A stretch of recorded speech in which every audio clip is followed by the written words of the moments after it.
Hello students, इस video में हम क्लास 9th की एक्सरसाइज 6.2 के क्वेश्चन नंबर 4 और 5 को सॉल्व करना सीखेंगे।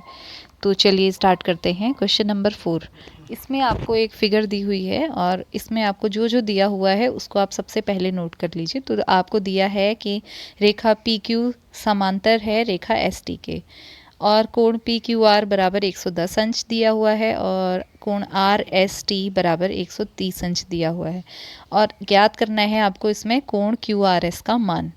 तो अब चलिए इसका सॉल्यूशन देखिए। इसी तरह से आपको कभी भी ज्यामिति के प्रश्नों में जो इन्फॉर्मेशन दी होती है उसे दिया है हेडिंग के साथ, और जो ज्ञात करना है उसे ज्ञात करना है हेडिंग के साथ, या सिद्ध करना है तो सिद्ध करना है हेडिंग के साथ लिखना चाहिए। तो चलिए इसका हल देखिए कैसे करना है।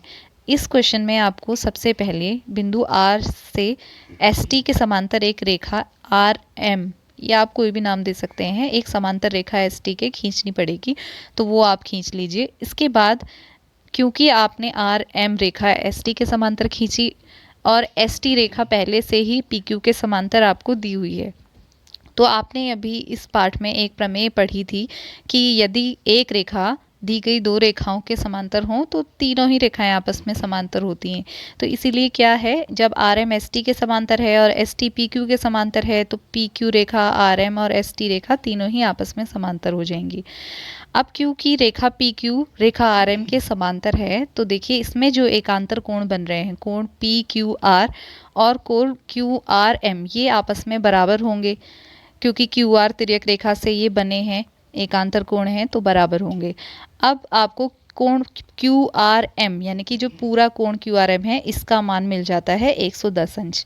इसी तरह से क्योंकि रेखा एस टी और आर एम आपस में समांतर हैं और एस आर तिर्यक रेखा इसको काट रही है, तो इसके एक ही ओर बने हुए जो कोण है अंतःकोण, इनका योग 180 अंश होगा। कौन से कोण हैं वो? कोण टी एस आर और कोण एस आर एम, तो इनका योग 180 अंश होगा। तो यहाँ से हम एक समीकरण बना सकते हैं। तो देखिए टी एस आर का मान तो आपको 130 अंश दिया हुआ है, तो उसकी जगह पर आपने 130 लिख लिया है और प्लस कोण S R M equals to 180 degree. यहाँ से आप कोण एस आर एम निकालेंगे तो आपको मिलेगा 50 डिग्री।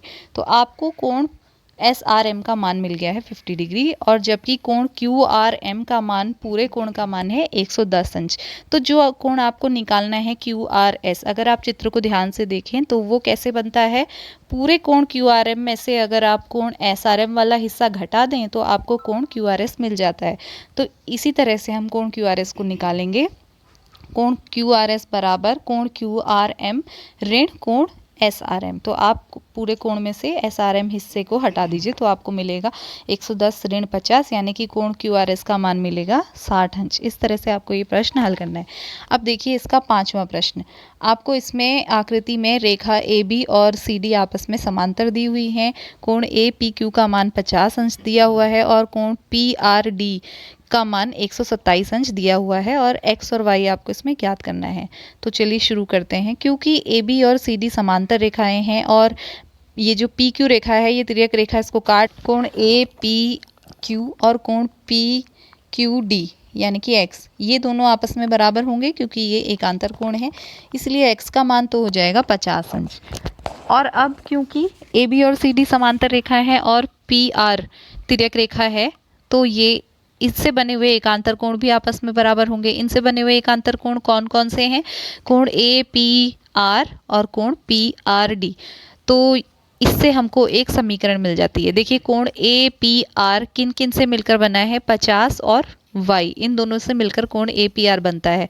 तो इसीलिए हम कोण ए पी आर को लिख सकते हैं 50 धन y और बराबर कोण पी आर डी का मान आपको 127 अंश दिया हुआ है, इसको आप 127 के बराबर रख देंगे। यहाँ से आप कोण y की वैल्यू को आसानी से निकाल सकते हैं। y बराबर आपको मिल जाता है 127 ऋण 50, तो y बराबर 77 अंश। तो इस तरह से हम एकांतर कोण की प्रॉपर्टी से इन दोनों क्वेश्चंस को हल कर पाते हैं।